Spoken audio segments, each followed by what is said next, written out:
So thanks very much for turning up. First of all, I want to introduce myself. I'm Simon Wright. I was the founder of the company called Industrial Evolution that Yokogawa acquired at the beginning of this year. So that's the one that was mentioned, or one of the companies that was mentioned in the keynote introductions this morning. And actually what Yokogawa is doing is merging the company that I brought to Yokogawa with the KBC company they just acquired and some other companies that all operate in this space of effectively creating added value services and products. So focused more on the outcome than on the products themselves and the services themselves. So in the area of cloud and Internet of Things, no one's buying kind of cloud services just for the sake of cloud services, right? They're buying them because they're trying to achieve some outcome. And I know you could say that about every product and every service, but particularly in the area of cloud service, it's very intangible, very difficult to touch it, very difficult to understand what the value of a cloud service is. We all know the risk, but what's the value? So this is a presentation that is driven through a case study, but it's basically trying to explain a use case that shows the value of one use case in the chemical industry. And the purpose of this is to grow your business. So it's really looking at how a chemical company and in general how chemical companies can use cloud-based services to grow their business.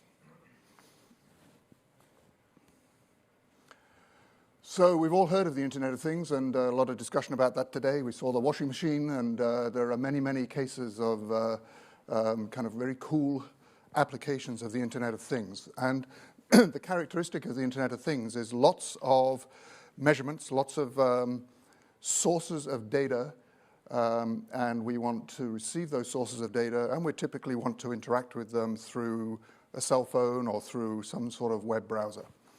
So this is kind of cool, and we're all starting to experience that stuff in our daily lives. But at work, in each of these things, so a washing machine is a thing, or some of the data within the washing machine is a thing. The horse here, I guess that's a thing on top of his head. There's a thing in this football here to measure, the statistics of football players or American football players. So lots of things. But in our world, our things look a little bit different. So our things look like this, and they look like this. And actually, I've been there. They look like this. They look like this. Like this. Like this.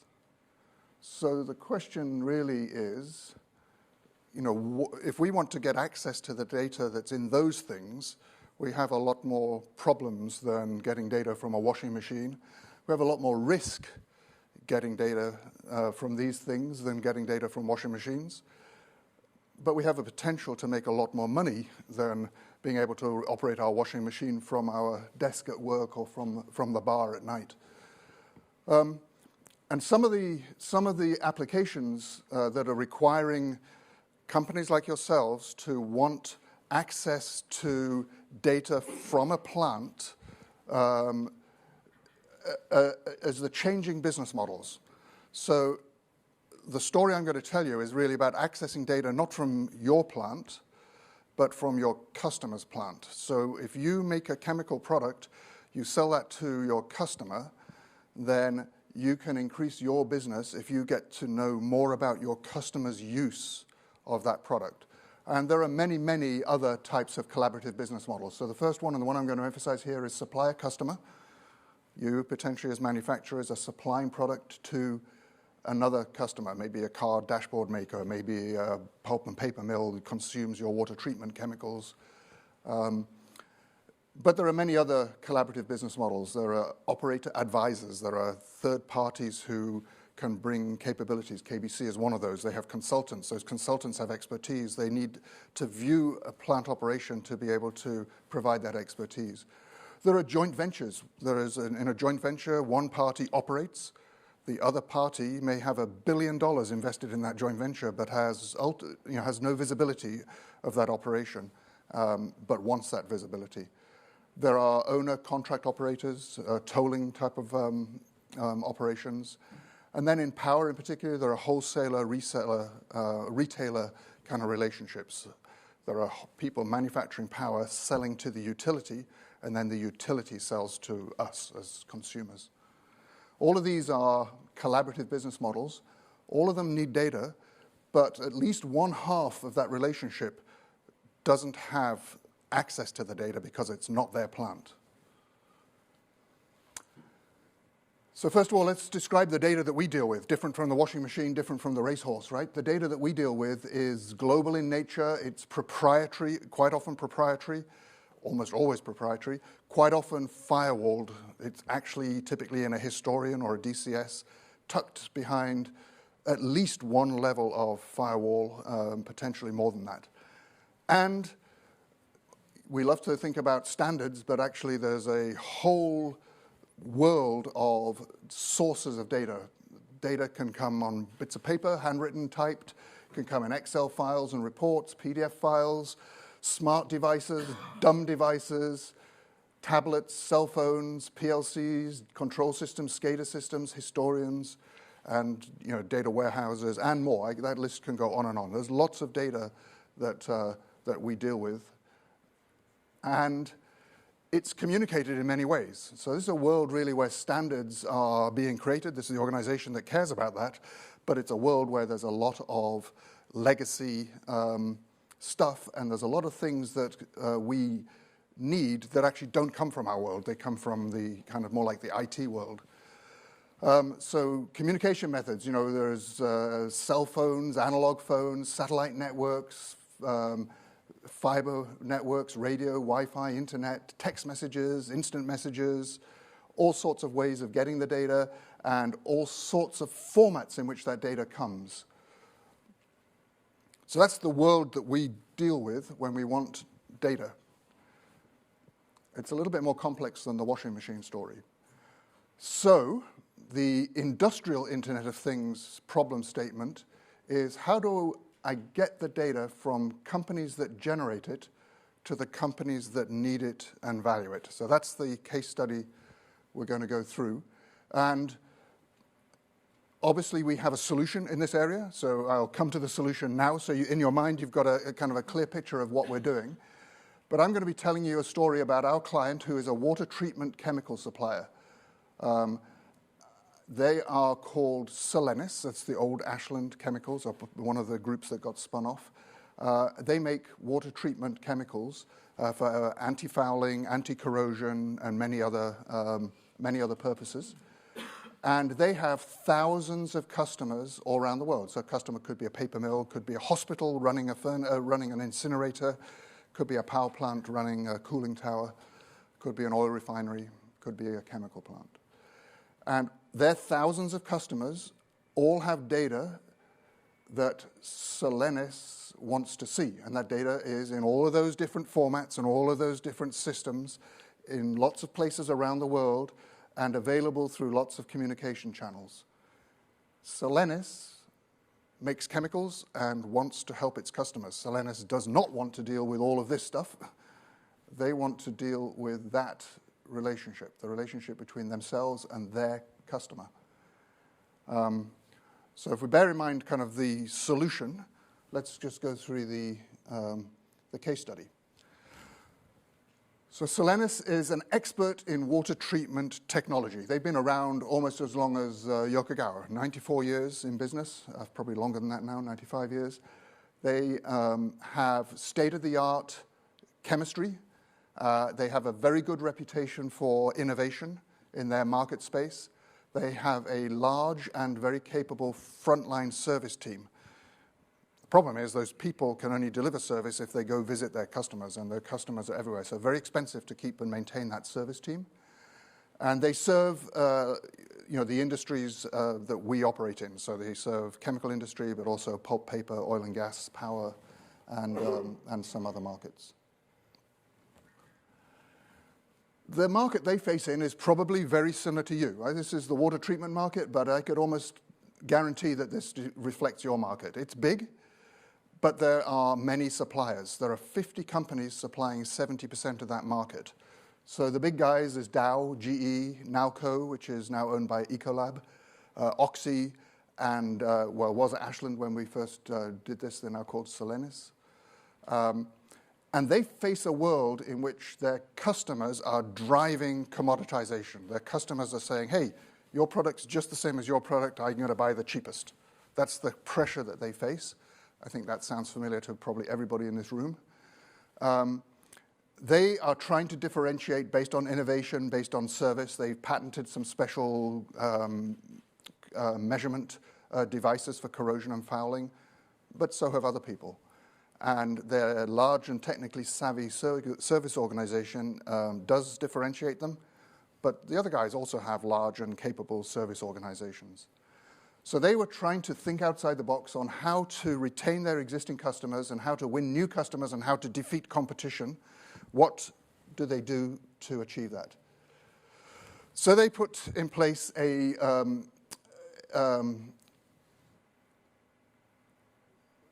oh, sorry, this is more about their goals, so I'm going to flash through that. They put in place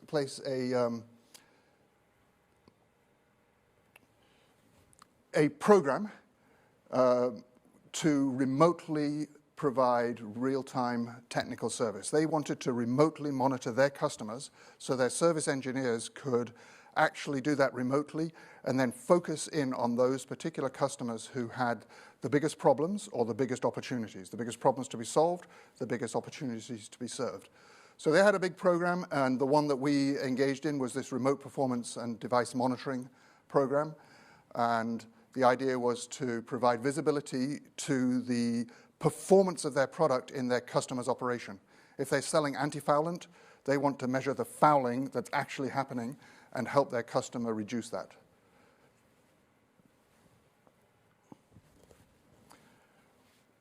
So they created a project. Sorry.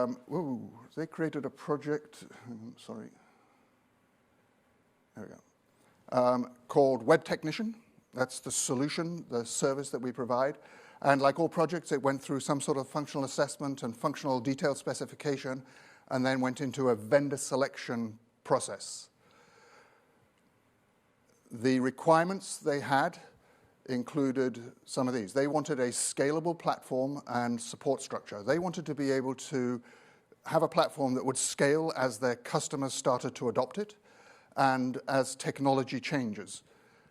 In fact, they already had a platform. They had built one themselves, and the problem with it was it didn't scale and it didn't keep up to date with technology. There were some other problems, and we'll describe some of those later.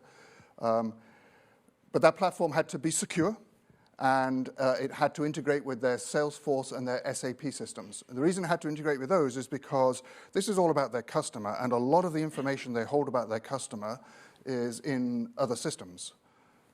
So they had to be interacting with each other. Had to be fully web-based. They didn't want it, every time they wanted to make a change, they didn't want to program something. They wanted it to be delivered as a web-based solution that could be easily updated and upgraded. So when upgrades happen, it's done in the background and the user doesn't really experience that. They wanted connectivity to all of the sorts of devices that their customers have. They didn't want to impose a solution on their customer. They want to take advantage of the solutions their customers already had. Only where their customer doesn't have a solution for data collection would Solenis provide a solution for themselves. So if you go to an oil refinery or a large chemical plant, you're going to find a historian or some sophisticated system that has most of the data that Solenis needs. Their challenge was to connect to that system. If you go into a hospital where there's probably a little room with a PLC controlling the incinerator, then they had to put in some connectivity. They had to put in some telemetry devices and things like that to collect their data. And they wanted, of course, once they collect the data, they want to do something with it. So they wanted features that enabled them to look at the history and look at the performance of that product that they've sold. So they wanted statistical quality control capabilities and the ability to search and slice and dice the performance of their customers. The other aspect that they were interested in was some marketing features, right? They've now got a portal, if you imagine a portal, that they can look at, but also their customers can look at. This is needs to be a two-way interaction. It's not just give me your data and I will look at it. It's give me your data and we'll share information with each other. I'll help you solve your problems. You share information with me. I'll give you my advice back. I'll share you information about my company and about the capabilities that we have. So there was a marketing component to this as well. So each person who logs onto the system can be presented with unique information relevant to that particular product or that particular user or company that Solenis deals with. Okay, so here's their kind of selection criteria, right? They looked at more or less 3 types of companies or 3 ways to solve this, to do this project. The one was repeat what they'd done before, so do it in-house, so build something. And there were some reasons why they did it before, and those reasons still existed, right? They know their own business better than anyone else. They have the ability to increase and reduce resources faster than anyone else and at the lowest direct cost. The problem is it's not really their core business. Their core business is making and selling chemicals. Their core business is not IT, and their IT department has conflicting priorities and lacks a long-term support model. They're geared up for supporting the desktops of Solenis people. They're not geared up for supporting the 24/7 support of Solenis's customers. And when a Solenis customer calls in and says, I forgot my password, or I can't log onto my machine today, they're not geared up for supporting all the different types of problems that those 2,000 customers may all have who don't follow the same standards that Solenis do. So they gave up on that pretty quickly. They then looked at like equipment suppliers. So there are specialized equipment suppliers, SCADA suppliers, who know that business and will offer products in that area. But those products are typically not web-based, and they are tied to that piece of hardware. And their 2,000 customers don't have that piece of hardware. So it was a very difficult way to go. It was not a practical solution for them. Their only way to go is obviously they ended up picking us. We had a cloud infrastructure in place. We had a service and development model established and a configurable solution. We didn't have any water treatment business expertise. Well, it didn't matter because they had that. They didn't need us for that. They needed us for our IT expertise. I promise we've learned a little bit about the water treatment business since then, but that wasn't the expertise they wanted with us. And while the system was configurable, because we didn't have water treatment expertise, there were things within our solution that they wanted to better reflect their business. So there was a development component to what we were doing, and that development component would take longer than them doing it themselves and longer than these specialized people because they had to teach us a little bit about the water treatment business to achieve that. But anyway, that's why they selected a service-based approach. So I want to just quickly flash through some screen images of what we've done, just to show you it's real. You won't be able to see the detail here. There is a demo downstairs, so Gene, maybe you can stand up. There's no sign for our demo, so we have a sign now? Okay, I was going to say, he's the sign.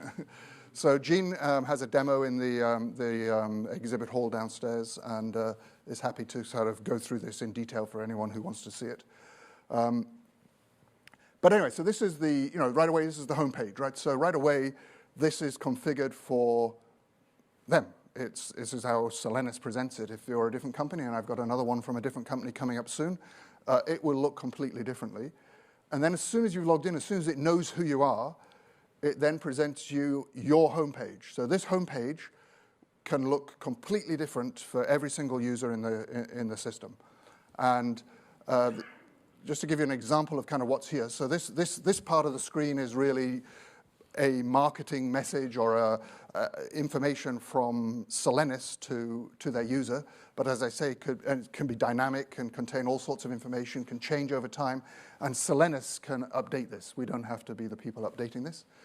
And then down the side here is your typical kind of organizational tree, and that tree can be organized however they want it to be organized. So this particular view of this world is someone who, it was me, I guess, someone who has access to see everything.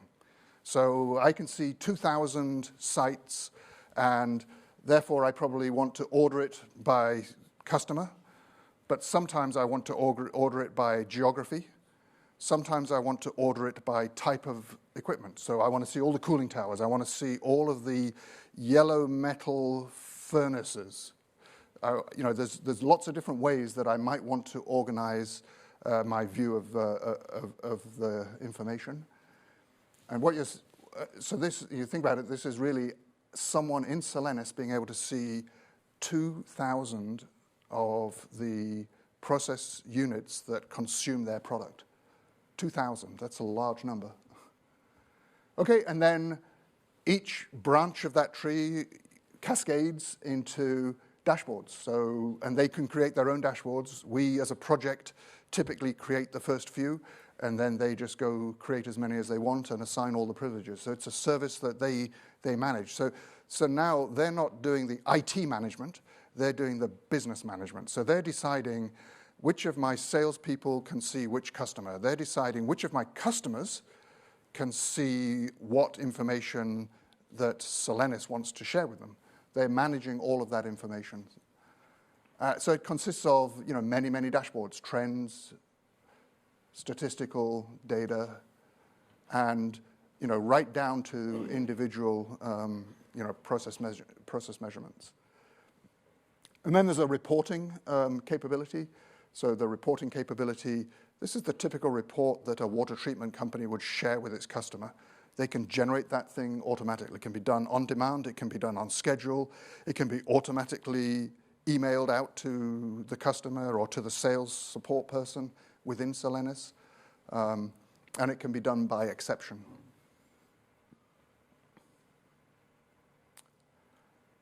And this is how things have progressed. So this project started about 5 years ago. And after 5 years, so this is halfway through 2016, we achieved the 2,000 installation mark. Within those installations, that represents 400 individual corporations. So 2,000 sites, 400 individual corporations.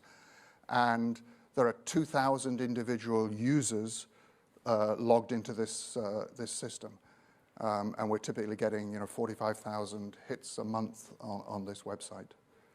And it's been deployed all around the world. So there isn't a region of the world where we're not collecting data for Solenis.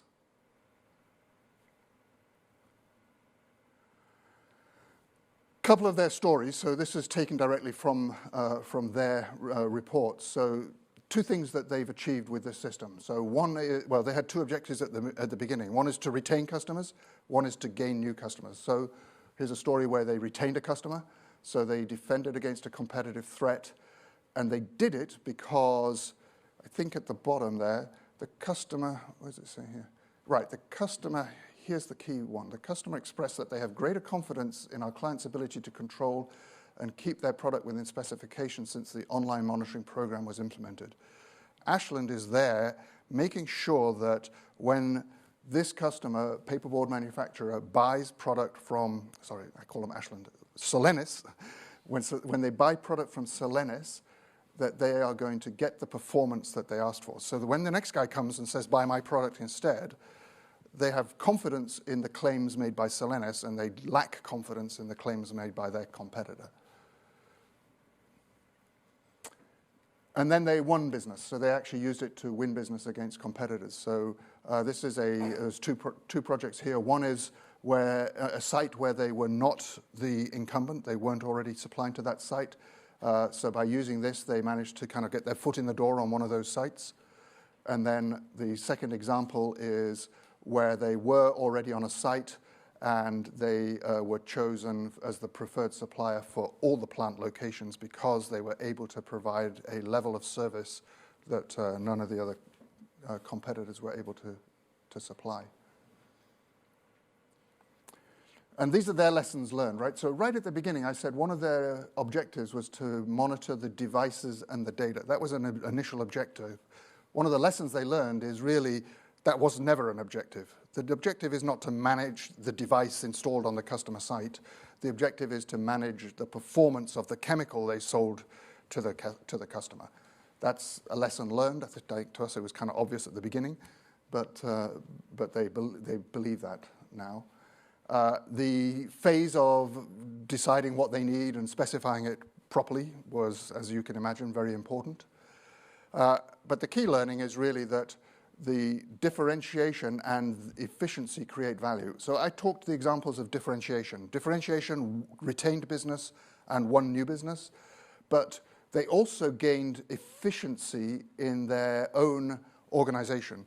Their salespeople and their customer service people, instead of showing up on the plant and finding out there was nothing to talk about, could focus in on the sites where they were actually needed or where there was actually an opportunity. So they save quite a lot of money in their sales and service organization. I've got one more, which is very quick, right? But this is it's another example. So KBR may be known to you. KBR is so not to be mixed up with KBC, KBR is a very large EPC, engineering contractor, but they are also a technology provider. KBR is the largest provider and most successful licenser of ammonia technology. So they have a licensing organization and a technology consulting organization. And they are very successful at selling that ammonia technology to their customers. The problem that they have two problems. One is those customers have typically never operated an ammonia plant before, so they don't have much expertise. KBR has the expertise. And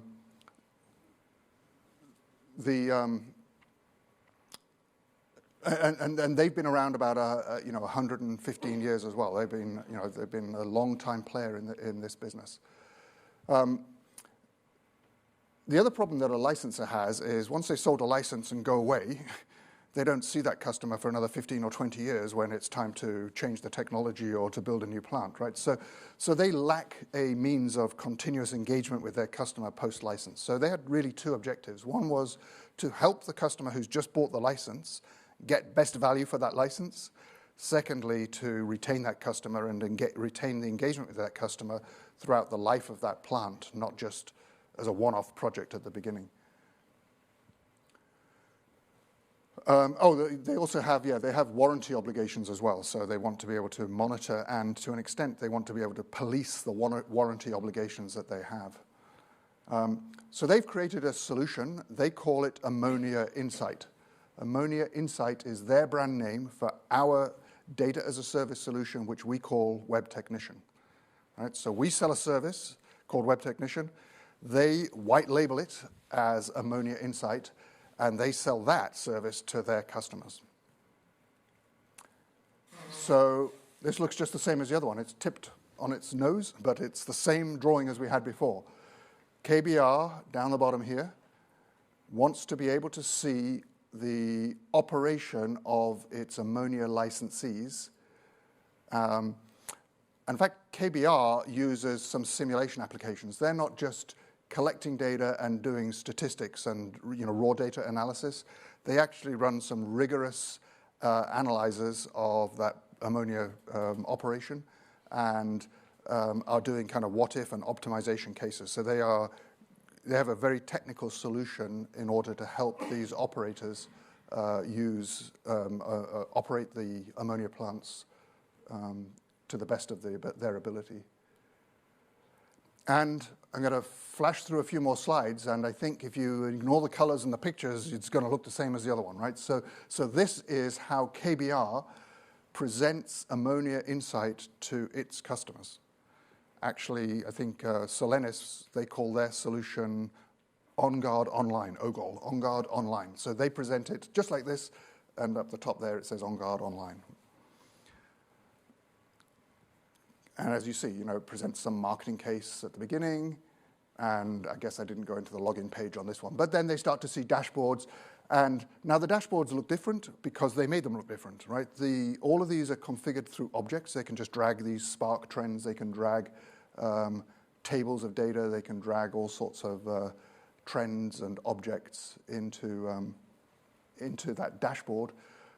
I'm showing down the right-hand side, there's a menu of other things. So down the left-hand side there's a menu of other kind of options. There's alerting systems, there's all sorts of other applications, and There is administrative functions. So this is showing some of the administrative functions. I can create users and groups of users and the like. Now, this is just looking kind of in general, right? So this solution has been around or the basic capabilities have been around for about 15 years. So 2000, think what you were doing on the internet in 2000. We're only just now talking about Internet of Things. 2000, it wasn't called cloud. It wasn't called Internet of Things. But actually, these solutions have been in place, and they've been in place by companies, some of whom are represented in this room today, right? So BSF uses this type of a solution in the United States. Henkel uses this type of solution in the United States. Solenis is using this all around the world. Praxair is using this all around the world. Here's an interesting one. Wells Fargo, a bank. What's a bank using this solution for? They own the largest portfolio of solar PV generation in the world, and they therefore operate something like 500 or 600 solar facilities, and all of them are monitored using this same solution.